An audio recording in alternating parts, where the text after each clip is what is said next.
Well, it was not unexpected for me. First of all, his decision to join MK did not make sense to me.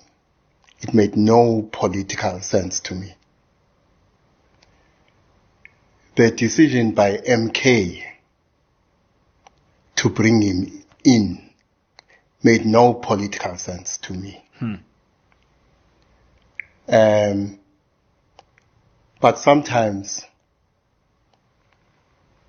the coincidence between the expedient and the strategic can work for political actors or a political actor. This is not one of the times. I can understand the expedience that drove Shivambu to join the MK party. Yeah. And I can understand the expedience that drove the MK party to accept him.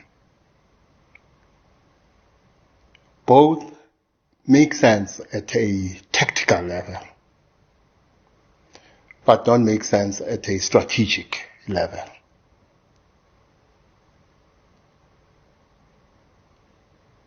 Now,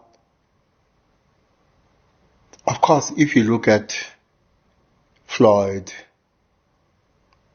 and you look at the MK leader, Jacob Zuma,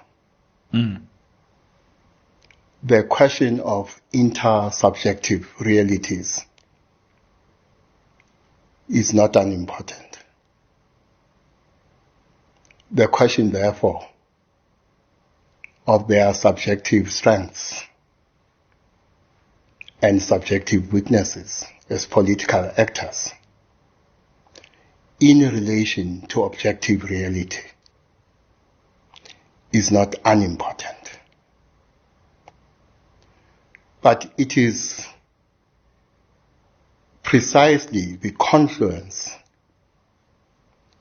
of the subjective weakness of Floyd Shivambu and the subjective weaknesses of Jacob Zuma that in part have brought the MK party and Floyd to this moment.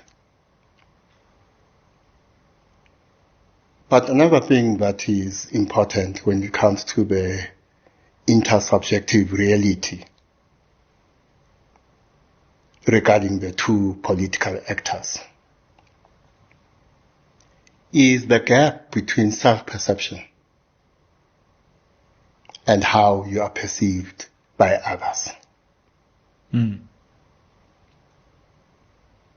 I have never been persuaded, personally, that Floyd is a leader. I have always been more persuaded that Floyd is a strategist than I am that he is a leader.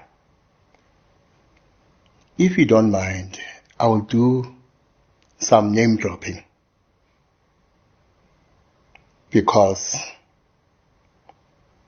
I do it cautiously, because my late friend Nelson Mandela warned me against it.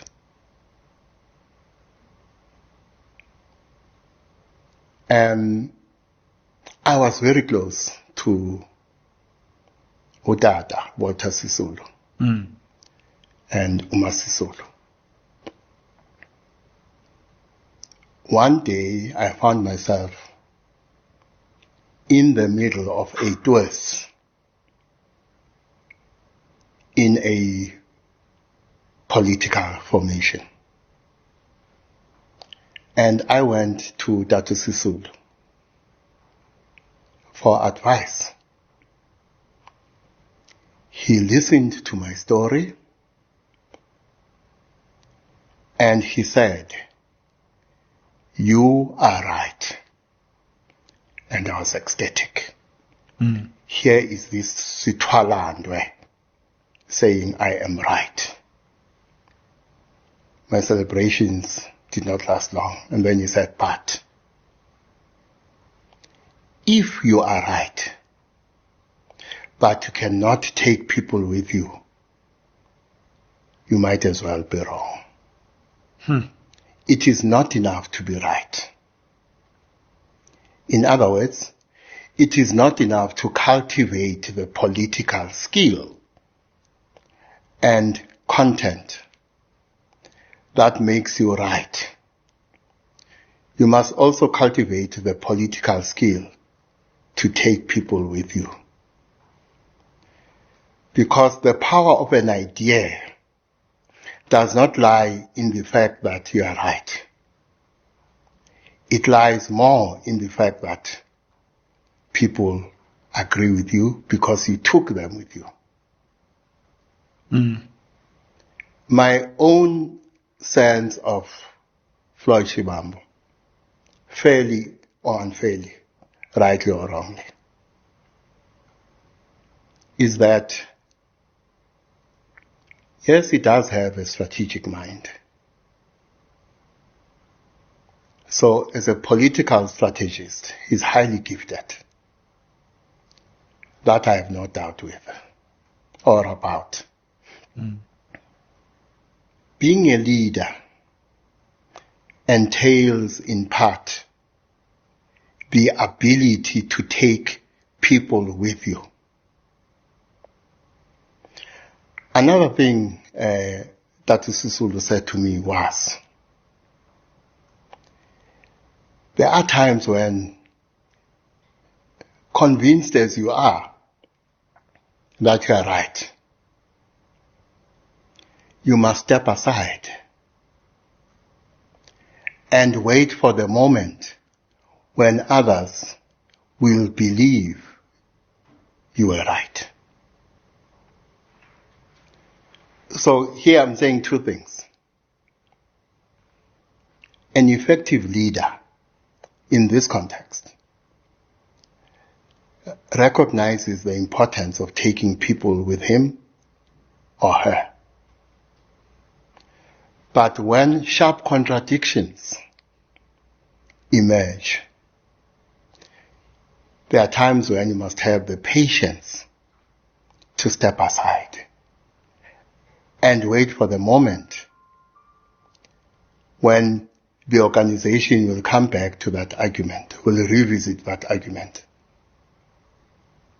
And hopefully at that time, the rest of the organization has turned around and the thinking is now aligned with yours.